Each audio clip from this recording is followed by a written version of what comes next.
రాధమ్మా. పుత్రా, కర్ణ,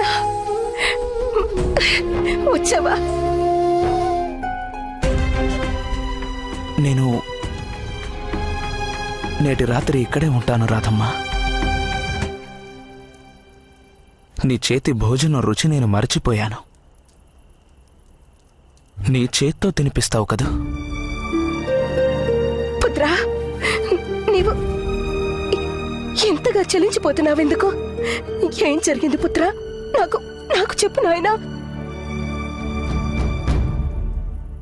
ఏం ప్రశ్నించకు రాధా. వాణ్ణి దయచేసి ప్రశాంతంగా కూర్చోనివ్వు. రాజభవనపు స్పర్శ నిజానికి హాయిగా ప్రశాంతంగా అనిపిస్తుంది. కాని శీఘ్రమే అది హృదయంలో మనస్సులో అగ్నిని జ్వలింపజేస్తుంది.